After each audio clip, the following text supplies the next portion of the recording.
Queen thought posting her pregnancy journey online would make others happy.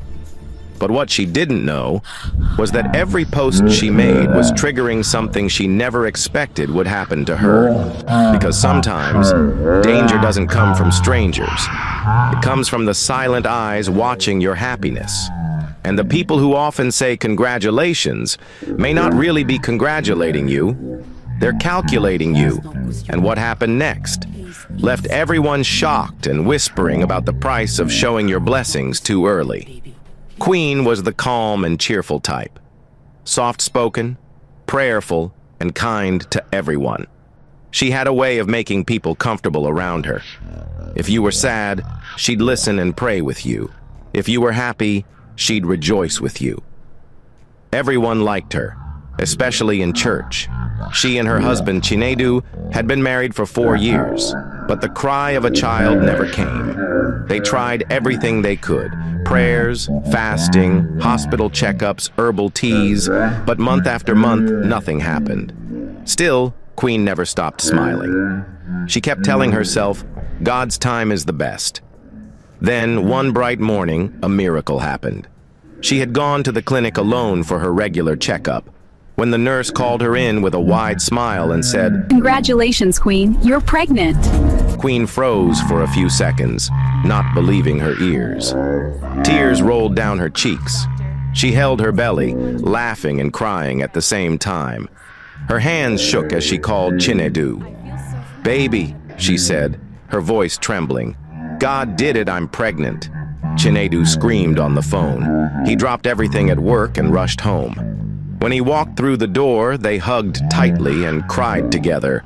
4 years of waiting had finally ended. That evening, after praying and dancing in their sitting room, Queen decided to share the good news online.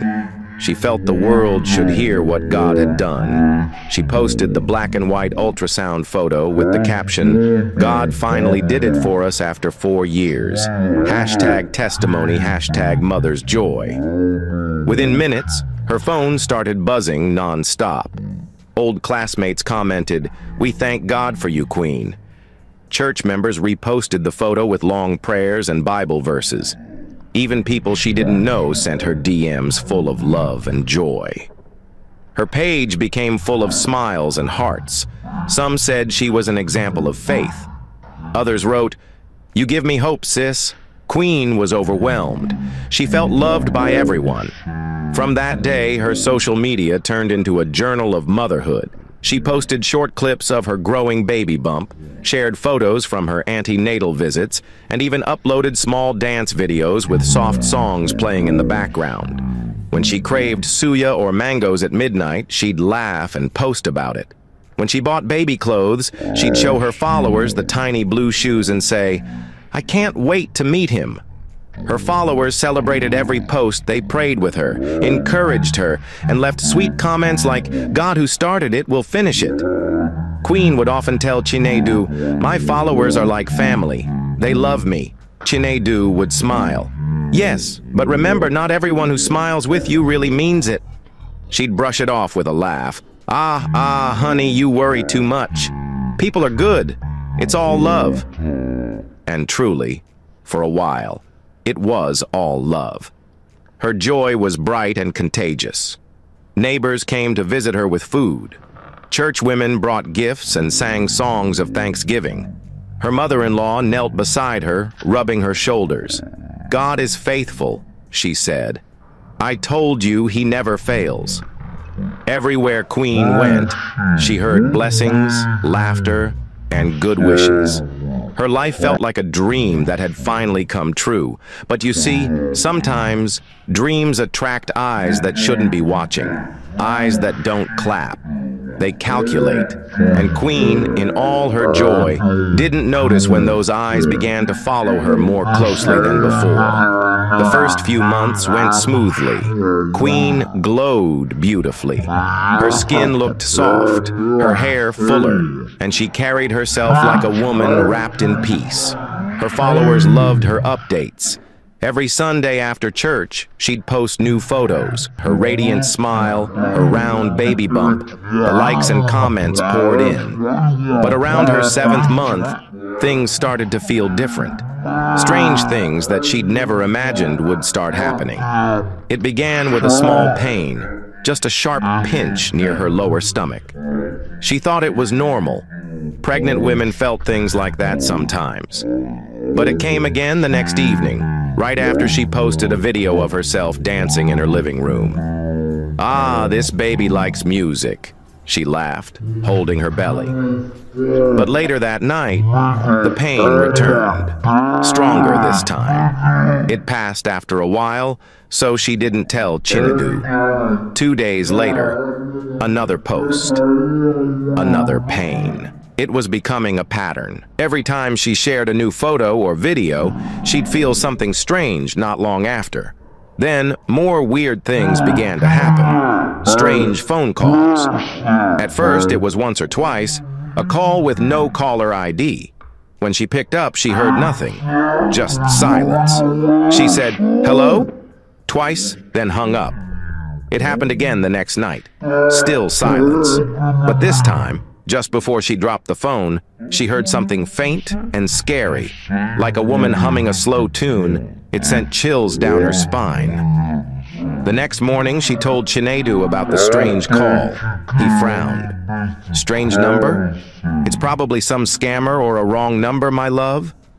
Don't let it bother you." He asked her to stay off social media for a few days to rest her eyes and mind. But Queen shook her head. "No, nay. I can't, darling. My people are there. They pray for me. They make me happy." She didn't want to disappoint the thousands who followed her journey. She had started something beautiful and didn't want fear to ruin it. So she kept posting. Her belly grew bigger, her videos more joyful. She filmed herself in soft dresses, showing the baby's kicks, singing lullabies. But the strange pains didn't stop. Some days they came suddenly, other days they left her weak for hours. Her mother-in-law noticed and became worried. One afternoon, she came over with a bowl of pepper soup and said, "My daughter, maybe you should stop posting all these things online. This world is really a wicked world. Some people smile with you, but their hearts are not pure. Let your blessings mature quietly." Queen smiled weakly. "Mama, I understand. But it's not like that people are kind. I've met so many good people through my posts." The older woman sighed and said nothing more. A few days later, Queen shared her worries with her best friend, Lisa. They had been friends since secondary school, and more like sisters. "Lisa," she said on the phone, "sometimes I feel strange pains and see strange things after I post online I don't understand. And the phone calls, it's scary." Lisa laughed. Queen, you think too much. It's just pregnancy stress. Maybe stop reading scary things before bed." Queen tried to laugh with her, but deep down she wasn't sure. The calls kept coming, always after she posted, always silent, always that faint humming. Then the worst began. Scary dreams. Short, confusing dreams. One night, after retiring to bed, she saw herself in the dream, and in that dream, there was a dark, shadowy figure with a blurred face standing beside her bed, watching her with eyes that didn't blink. She woke up sweating, whispering prayers under her breath. From that night, the dreams kept coming. Chinedu grew more worried. He held her one night and said softly, "Promise me you'll rest. Promise me you'll stop posting for a while." She nodded, but when morning came, she couldn't resist. She loved seeing the hearts, the prayers, the excitement. It made her forget the pain, even if for a while. But what she didn't know was that one of those people who liked her photos wasn't praying for her.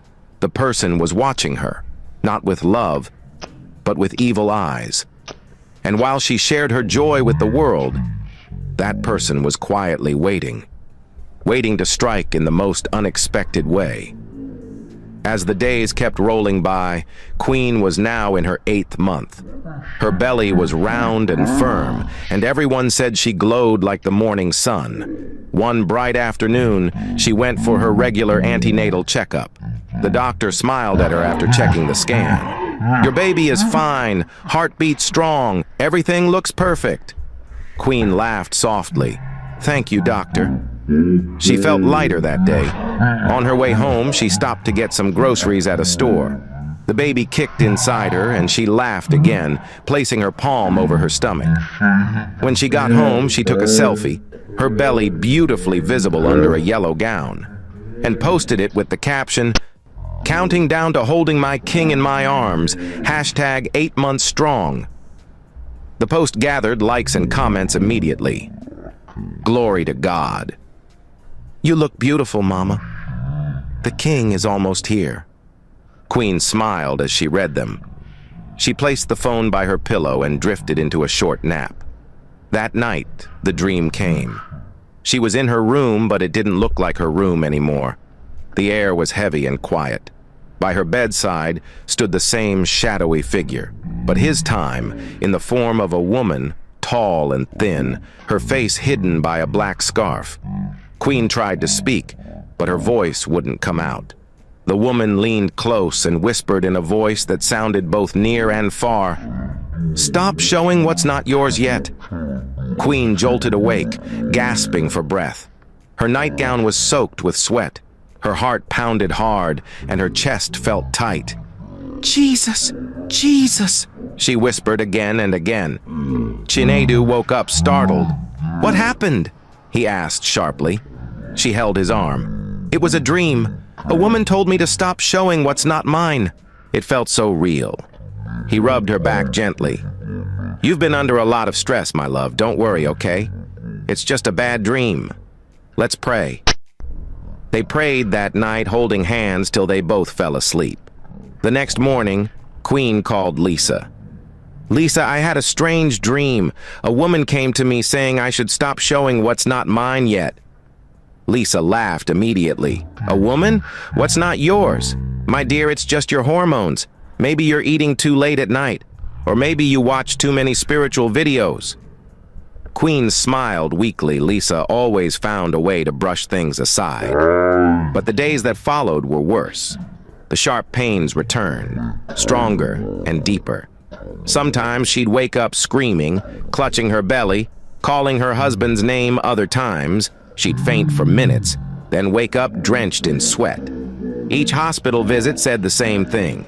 The baby was fine. "Everything is normal," the doctors said. "Maybe it's stress." But Queen didn't feel normal. She felt something heavy pressing down on her spirit. She would sit in bed and feel her energy drain, like water leaking from a cracked bucket. One night, her mother-in-law came to visit. She watched Queen quietly for a while, then said softly, "My daughter, I've told you this before. Not every joy should be shared. Stop posting everything online. There are people who smile with you, but they hate your joy. Protect your blessing." Queen nodded, but deep inside, she still believed she was safe. "I can't live in fear, Mama," she said, forcing a smile. "I believe God will protect us." Her mother-in-law sighed. "I don't know what else to say, just be careful. The world is darker than you think." But Queen didn't stop. Each time she felt afraid, she'd post something joyful just to prove that fear couldn't control her. She told herself she was stronger than whatever was chasing her. Until the worst happened. It was a hot Sunday afternoon. Queen had just finished eating and was sitting in her living room, relaxed and glowing. Her favorite song was playing softly in the background. She decided to go live on her social media page. Just a short video to connect with her followers. She set her phone on the table, smiled, and adjusted her hair. "Hi, family," she said, brightly waving.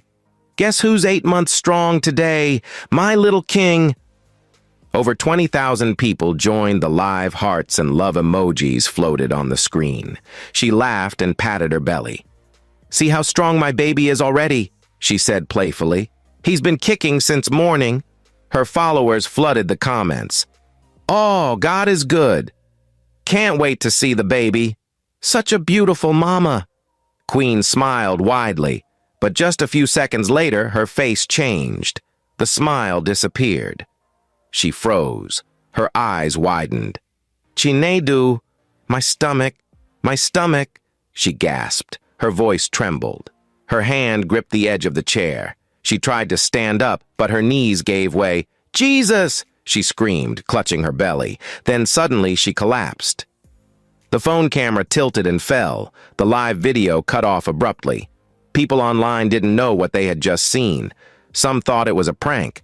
Others started typing, "What happened? Is she okay?"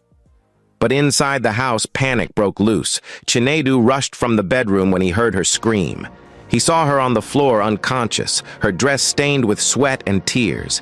He shouted her name over and over, "Queen, Queen!" Neighbors came running. They helped carry her into the car and sped to the nearest hospital. When they got to the hospital, the doctors rushed her into the emergency room. Chinedu paced outside, praying under his breath. "God, please. Please don't let anything happen to them. Please." Hours passed like a blur. When the doctor finally came out, his face was heavy. "I'm sorry," he said quietly. "We did everything we could, but—" He paused, patting his back softly. We couldn't save the baby."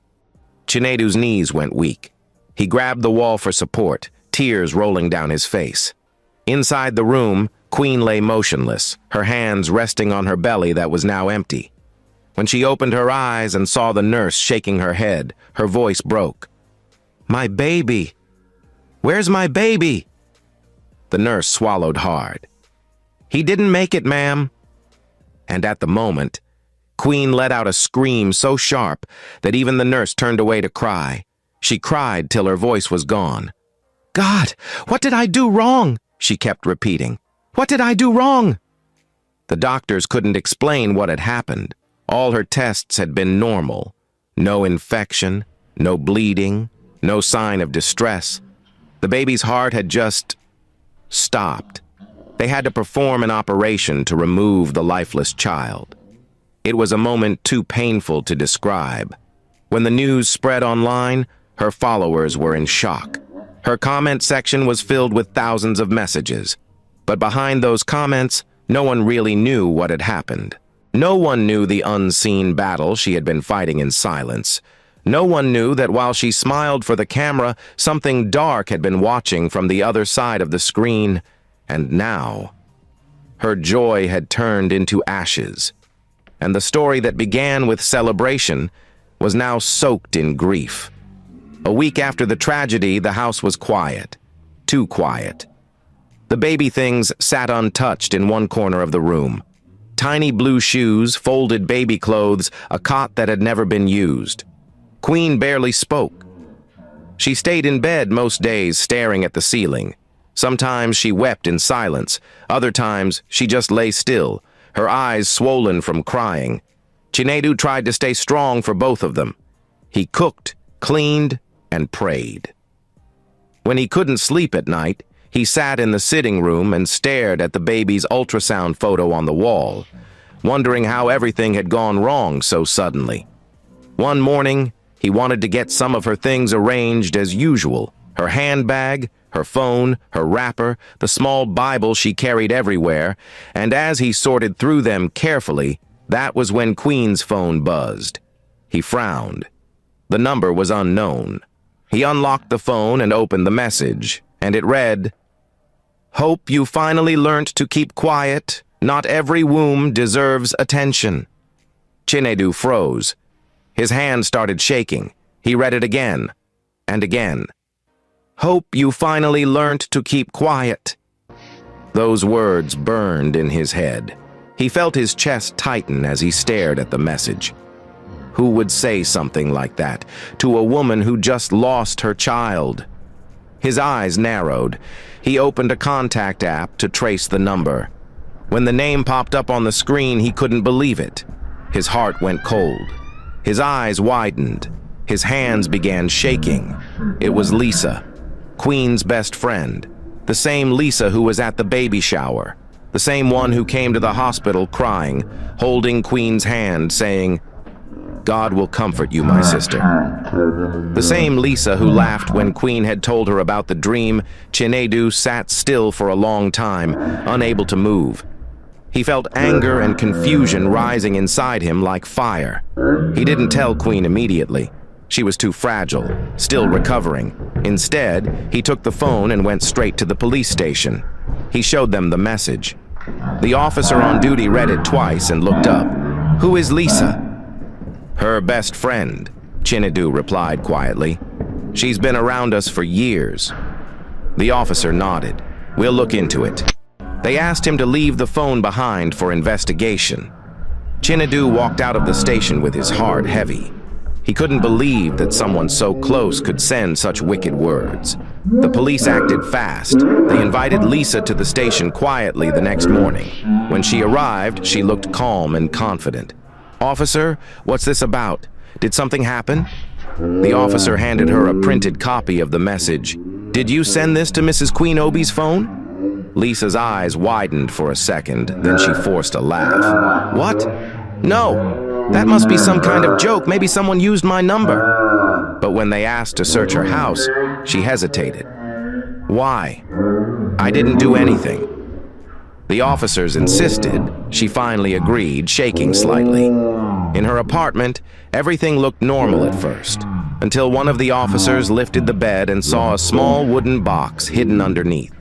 By the time they opened it, everyone was shocked. Inside were printed photos of Queen's pregnancy posts, tied together with a red ribbon. Around the pictures were strange drawings made with charcoal, and Queen's ultrasound picture lay in the center, surrounded by dried leaves and a piece of red cloth. The room fell silent. Lisa started breathing fast. "Please, it's not what you think," she said, but her voice broke. The officers looked at each other. "Madam, what is this?" Lisa dropped to her knees, tears spilling down her face. "I didn't mean for her to lose the baby," she cried. "I just wanted her to stop showing off. She got pregnant before me. It wasn't fair. Everyone kept talking about her. I prayed for years, and then she just posted it everywhere like she was the only one God loved." Her words came out in bursts, mixed with sobs. The officers recorded everything. Chinedu was called to the station, and when he arrived, Lisa couldn't even look at him. But what she confessed next made the whole story clearer and darker. It all began when Queen got pregnant after years of waiting. The internet loved her, her followers congratulated her, brands sent her baby gifts, her videos went viral. Everywhere she turned, there was celebration. But there was one person who didn't feel joy for her. Lisa smiled on the outside, but her heart burned with jealousy. She had been trying for a child too, but nothing had worked. And now, her best friend, the one she prayed with, laughed with, and confided in, was suddenly the center of attention. Each new post from Queen was like salt on an open wound. One night, after watching Queen's latest video, Lisa threw her phone across the room, her eyes filled with tears. "So she's the only one God blesses, Abi," she hissed. "I will show her that not all smiles are friendly." Driven by bitterness, she went to visit a local herbalist known as Mama Koro. Mama Koro was an old woman, nearly blind, who lived on the outskirts of town. People said she could tie destinies and reverse blessings. When Lisa arrived, the woman was sitting by a fire, grinding something that smelled strange. Before Lisa could even speak, Mama Koro said, "You came because of your friend carrying a child." Lisa froze. How did you know?" The woman chuckled softly. "You want what she has. You want her joy to turn to pain." Lisa swallowed hard. "She always posts about her pregnancy online. I want you to tie her womb with the baby, let her feel pain before the child dies." Mama Koro handed her a small clay pot and a bag of gray powder. "Each time she posts a picture," she instructed, "sprinkle this powder and call her name, say, As you flaunt your joy, may it fade before your eyes. Before her child arrives, your pain will be avenged." Lisa's hands trembled, but her heart was filled with envy. She knew it was wrong, yet she nodded. That night she began the ritual.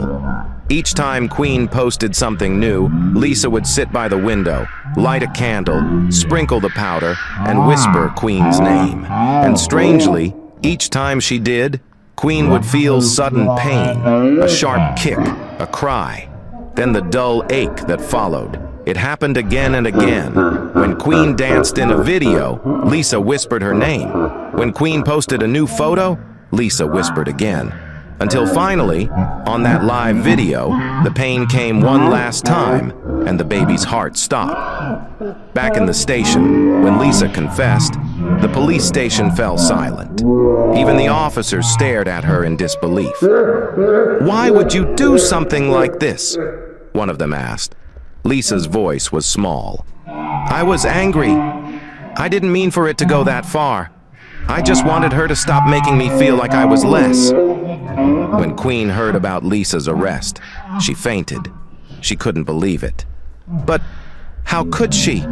My own best friend," she whispered through tears. "She was at my baby shower. She bought me gifts. And she called me sister." The betrayal broke her all over again. This time, not just for the child she lost, but for the friend she trusted with her whole heart. Lisa was arrested the same evening her confession was recorded. When the police van drove away with her inside, the entire neighborhood stood still. People whispered in shock. No one had imagined that Queen's cheerful friend could be the shadow behind her sorrow. Even the officers looked uneasy. What they had seen in that wooden box still haunted them.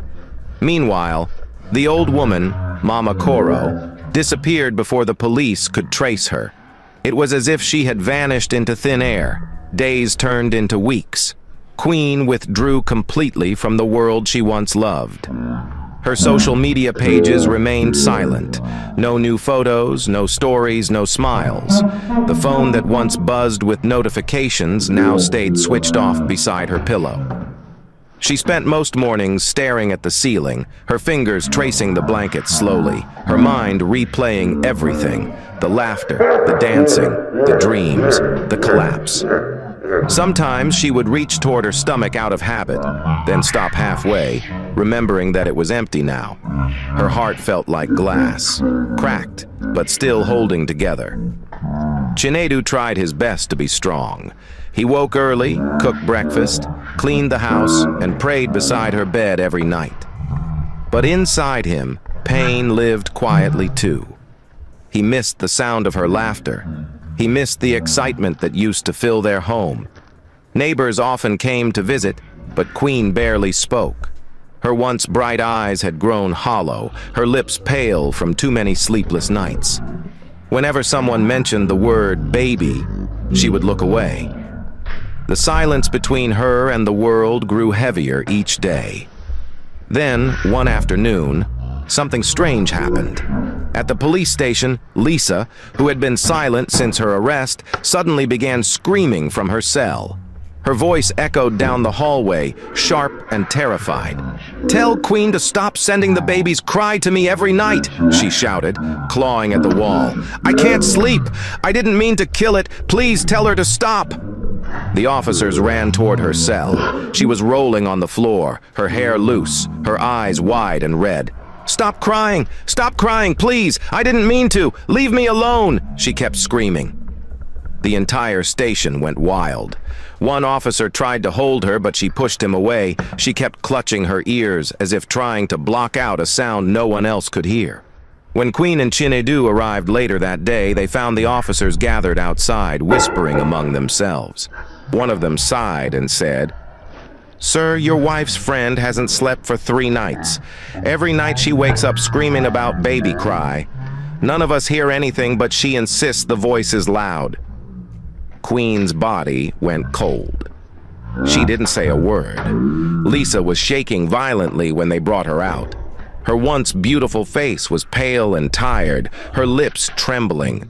She saw Queen and started crying. "Please, make it stop. I can't sleep. I didn't mean to. I swear I didn't mean to." Queen turned her face away. Tears filled her eyes, not out of anger, but out of deep sadness. She whispered under her breath, "God, have mercy." Later that evening, the police searched Lisa's home again. The same clay pot Mama Coro had given her was now shattered on the floor of her bedroom. The ashes inside were scattered like dried blood, forming strange marks across the tiles. The smell that came from the broken pot was sharp and bitter, like something long dead. They found her diary, too. Pages filled with guilt and sleepless notes. One line was repeated several times. "Every time she smiled online, I felt smaller."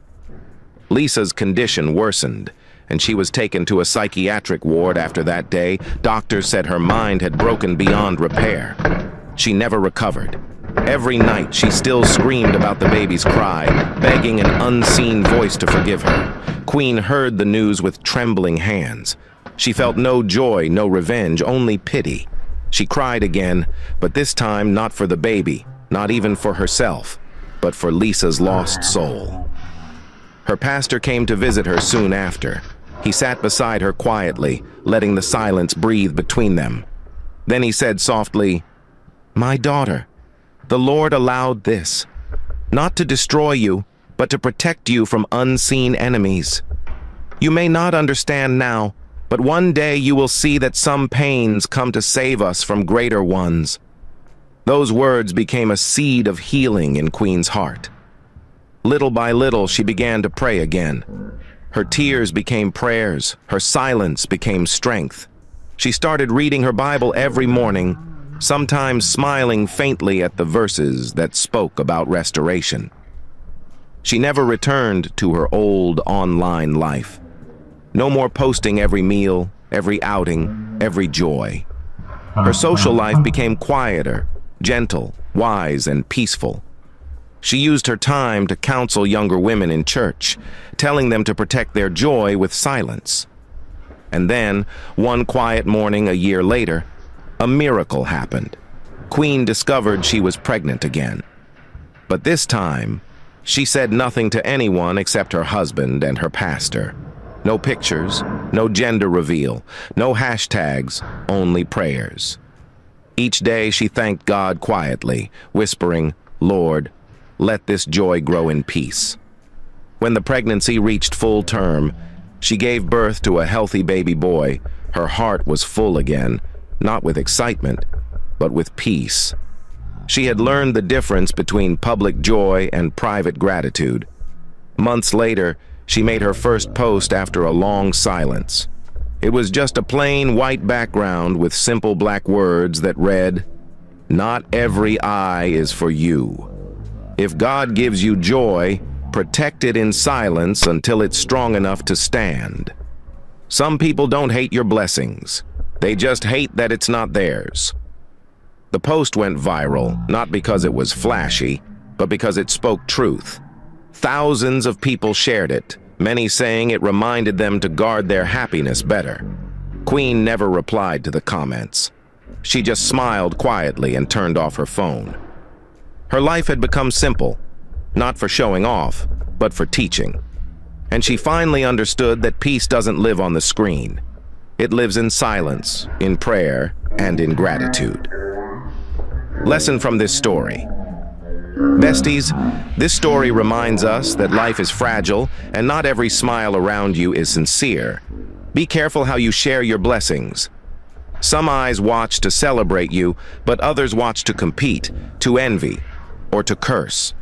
Protect your blessings. Keep your miracles private until they are complete. In a world full of scrolling eyes and silent hearts, you never know who is watching with love and who is watching with jealousy. Not every friendship is pure, and not every congratulations comes from a clean heart. Evil doesn't always come dressed as an enemy. It can hide behind a kind word, a laughing emoji, or even a prayer comment online. So learn from Queen's story. Let your joy grow roots before you show it to the world. Because in this world, your testimony can easily become someone else's temptation. Celebrate, but celebrate wisely. Rejoice, but with wisdom. Did you enjoy this story? Do you think Lisa deserved what she got? Do you believe in the evil eye, that jealousy alone can destroy what someone loves? Have you ever felt strange attacks or sudden problems after sharing your good news online? If it happened to you, how did you handle it? And if you were queen, would you ever share your pregnancy, private life, or any personal joy publicly again? Share your thoughts in the comments. Also, do not forget to like, share, and subscribe to African Tales by Imade, where every story opens our eyes and teaches us wisdom. See you in the next one.